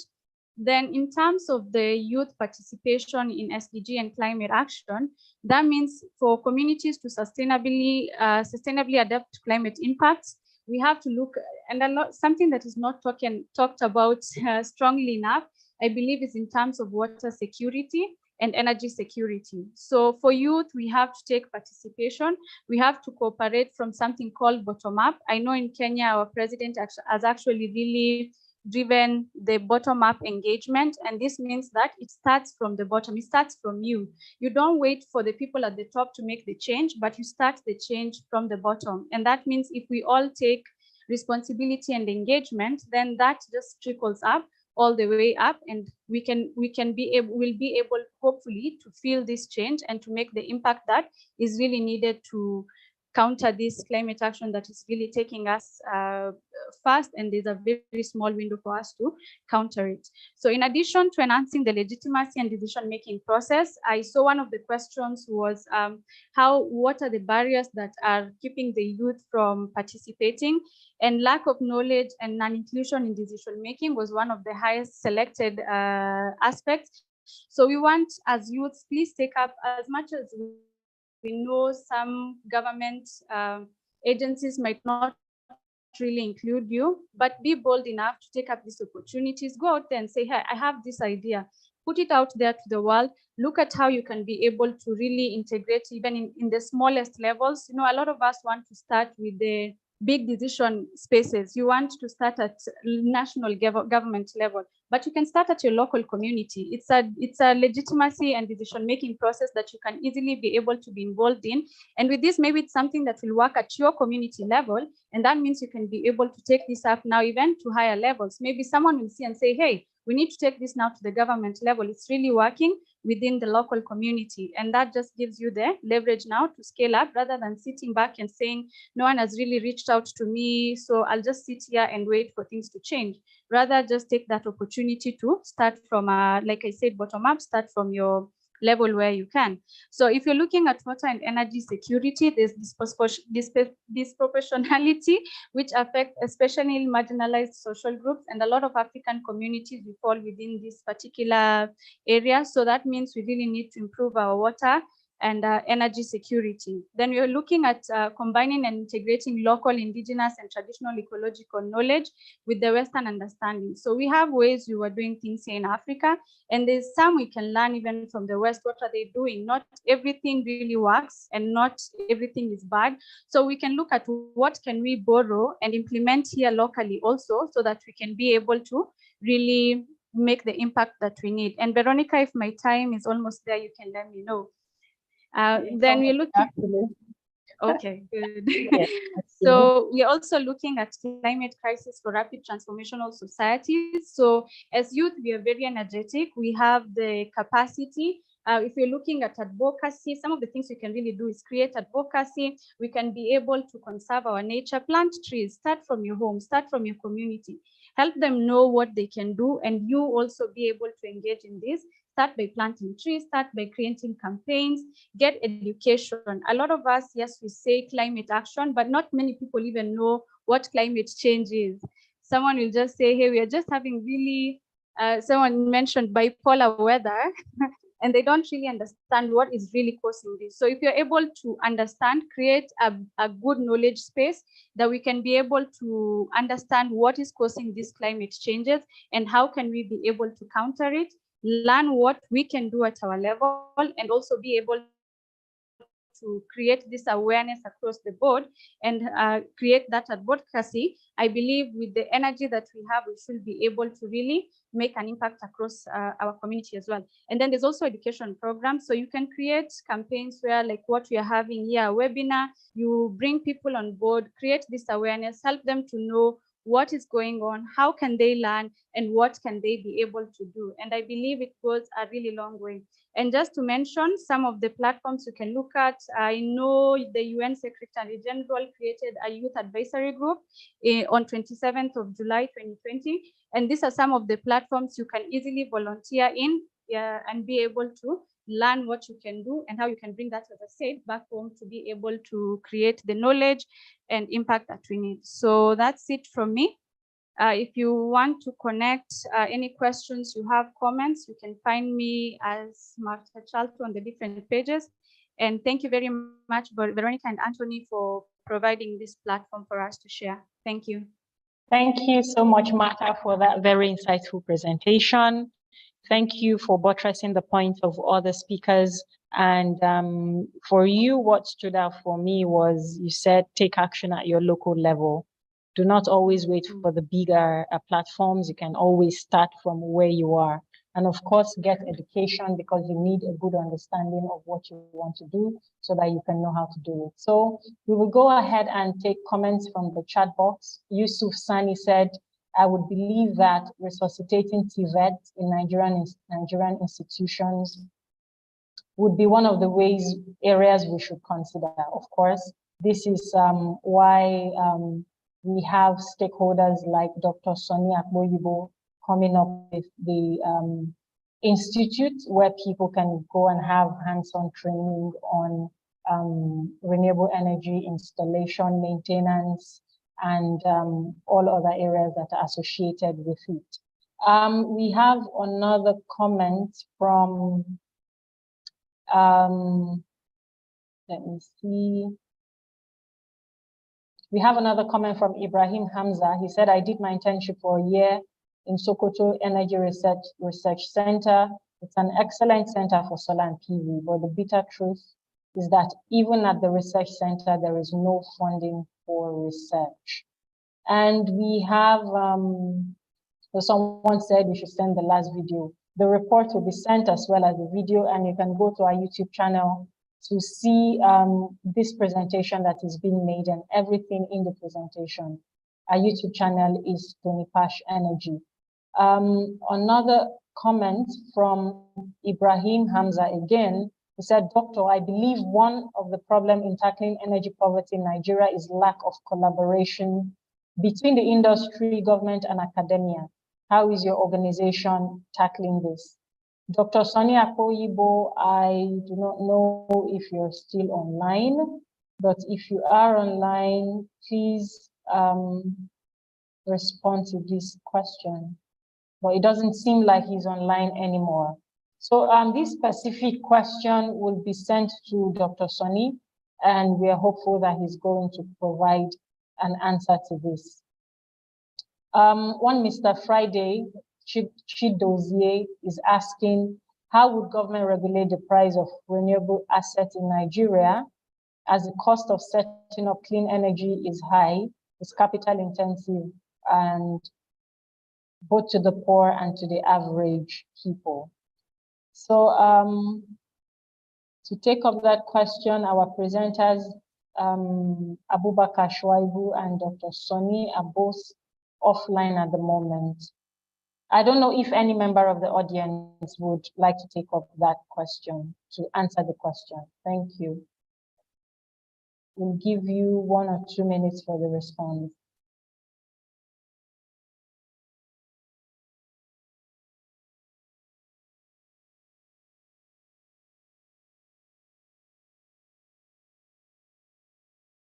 If you want to respond to that question, please just unmute yourself and go ahead with the response.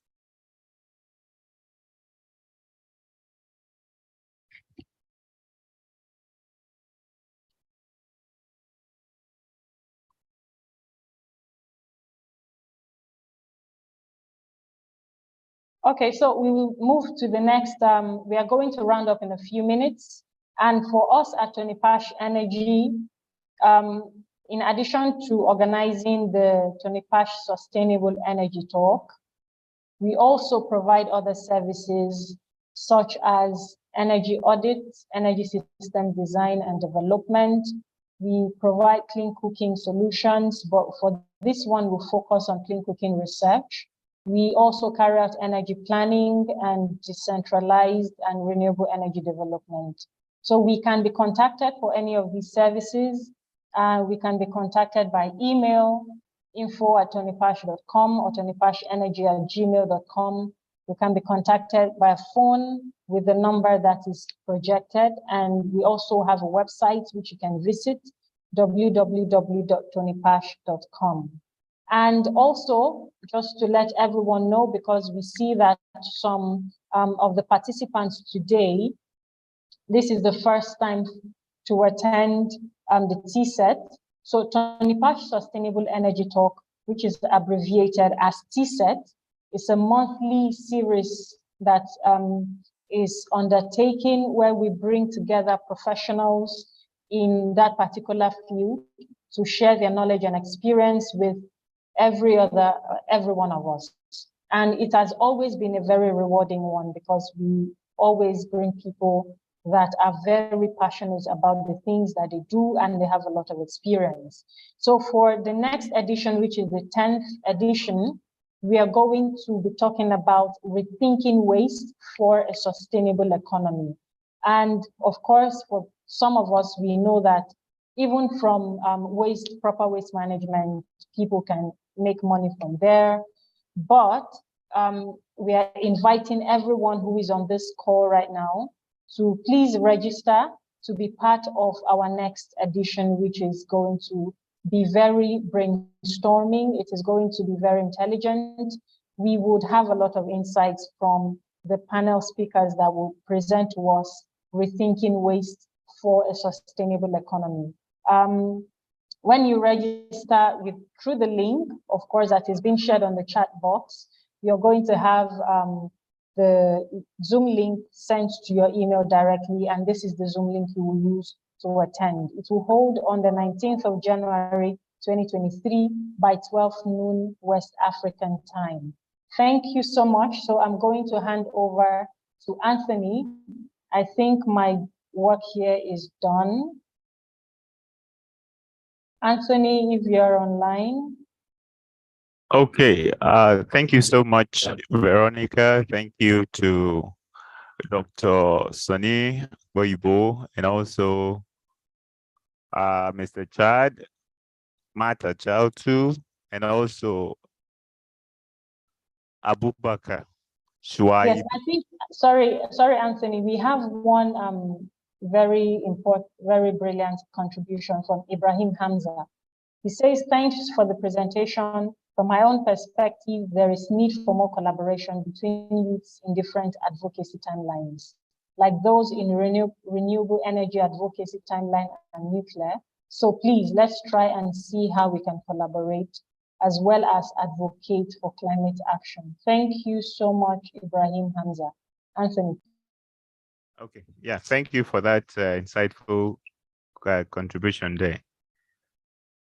So again, we are appreciative of the support we've enjoyed throughout the first edition right down to this last edition for the year, not for the whole event, for the year. This is where we have to draw our curtains. We've had 9 editions so far this year. And I'm happy to say we've reached more than 1,500 participants. And I'm sure most participants who have followed us through the nine editions, the journey have learned a lot and have been better informed, which is part of the reasons why we came up with this, with the TONIPASH Sustainable Energy Talk. And like we've heard from Dr. Sonny, there is a lot that needs to be done. There is a lot of money lying around that we are looking for people to invest in, people to learn, to be better informed to access these funds. So if you are not informed, you can't even partake. You don't even know that this is going on. So I encourage every one of us, the youth on this call, pick up a renewable energy skill and learn. Then you can use that to sustain yourself and also sustain your family. The good thing about renewable energy is that we are not only trying to save yourself, we are trying to save the climate too. Because I think the recent flood in parts of Nigeria, where I am at the moment, and other parts of the world has heightened the need for us to act. So let us see what we can do and let us build a better world together. So I want to thank you guys again for the support and the encouragement. I've seen Grace, I've seen a lot of people who have carried us, who have been with us throughout these editions, through sharing the flyers, through always calling in Salim, Sadiq, Kennedy, Kelechi, Ibrahim, Jude, and many others who are not even here. Andy is also there, and a lot of others. So I want to thank you guys so much, and I hope we look forward to having more sessions next year. Like you've heard from the moderator, we'll be discussing about waste for a circular economy next year, January 19th. So it's going to be a great session too. So please, before we go, can we all just put on our videos so that we take a snapshot and everyone will know that we're here. Thank you. Thank you, Collins. Thank you, Chidozie. Thank you, Sadiq. Thank you, Hamza. Yeah, thank you so much, Favi. Thank you, Uka. Thank you, Emmanuel. Yeah. Thank you, Jude. Yeah. Thank you, Nse Abasi too. Thank you so much. Okay. Peter Side, you want to say something? Okay, while we are still putting on the video, you can unmute and say what you want to say. Thank you. Okay, I think he has gone off. Okay, thank you so much from my end, and I'll see you. I wish you the best of end of the year, the celebrations that come with that, and let's look forward to a better 2023. Thank you and bye.